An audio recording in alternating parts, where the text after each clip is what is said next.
আসসালামু আলাইকুম। ইয়াম্মি মজাদার ব্রাউনি দেখতে খুব ভালো লাগছে। এইটার পুরোপুরি রেসিপি দেওয়া আছে আমার চ্যানেলে। ব্রাউনিটা আজকে নতুন করে বানিয়েছি, নতুন করে সাজিয়েছি। চলুন দেখতে থাকুন।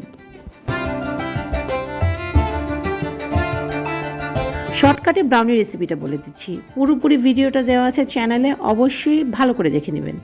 এইখানে কিছু বাটারকে আমি গলিয়ে নিয়েছি, এর মধ্যে দিয়ে দিচ্ছি ডার্ক চকলেট দিয়ে ওভেনে আমি 3 থেকে 4 সেকেন্ডের জন্য একটু হিট দিয়ে নিয়েছি।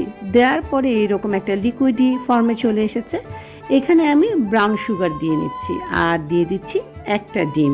এটাকে ভালো করে মিক্স করে চিনিটাকে গলিয়ে ফেলতে হবে যেন দানা দানা না থাকে। এরপর সেই যে বাটার আর চকলেটের মিশ্রণটা ছিল সেইটা এটার মধ্যে অ্যাড করে দিয়ে ভালো করে মিক্স করে নিতে হবে। এখন চকলেটের মিশ্রণটা ডিম আর চিনির যেই ব্যাটারটা বানিয়ে রেখেছি সেটার মধ্যে মিক্স করে দিচ্ছি। মূলত আজকে ব্রাউনির রেসিপিটা আমি আপনাদের একদম শর্টকাটে দেখানোর চেষ্টা করছি। আর যেহেতু নতুন রূপে একটু ব্রাউনিকে সাজিয়েছি, এই জন্যই আমার এই ভিডিওটা আসলে দেওয়া। পুরোপুরি ব্রাউনির ইনগ্রেডিয়েন্টস, উপকরণ, ব্রাউনির জন্য কী কী প্রয়োজন আমার চ্যানেলে অলরেডি দেওয়া আছে, খুব সুন্দরভাবে দেওয়া আছে। যারা একদম নতুন তারা সেটা যেয়ে দেখতে পারেন, আর যারা মোটামুটি বানাচ্ছেন, ব্রাউনি কেক বানাতে জানেন, তারা এই 2 থেকে 3 মিনিটের ভিডিওটা দেখে নিতে পারেন। এই যে মিশ্রণটা আমি সুন্দর করে ডিম এবং যেই চিনির মিশ্রণটা করেছিলাম, অবশ্যই ব্রাউনি বানাতে যেই ইনগ্রিডিয়েন্টসগুলো দিতে বলা হয় সেইগুলো দেওয়ার চেষ্টা করবেন।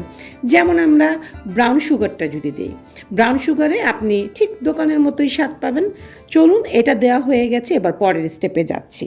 বাটার ডিম মিক্স হয়ে গেল, এবার পুরোপুরি এটাকে মিশিয়ে ফেলবো। হালকা হাতে কোকো পাউডার আর ময়দা চালনি দিয়ে চেলে আমি এই পুরোটা মিশ্রণের সাথে মিক্স করে দিচ্ছি। যেই 4টা উপকরণ মিলিয়ে একটা মিশ্রণ তৈরি করেছি, তার উপরে কোকো এবং ময়দা দিয়ে আমি এখন পুরোপুরি ব্যাটার রেডি করে ফেলেছি। এই ব্যাটার এখন আমাকে সুন্দর করে যে কোনো একটা গ্রিস করা পেপার বিছিয়ে, বাটার পেপার বলেন বা যেমন নর্মাল লেখালেখির কাগজ নিয়ে নিতে পারেন, সেটা তেল দিয়ে ব্রাশ করে ব্রাউনির মোল্ডে আমি সেট করে দিচ্ছি। এবার এটাকে ওভেনে প্রিহিটের জন্য দিয়ে দিয়েছি। 200 ডিগ্রিতে আমি 25 মিনিটের জন্য ব্রাউনিটা বেক করে নিয়েছি। দেখুন, এবার নতুন করে সাজিয়েছি, নতুন আমার স্টাইলের ব্রাউনি। সবাই ভালো থাকবেন। আল্লাহ হাফেজ।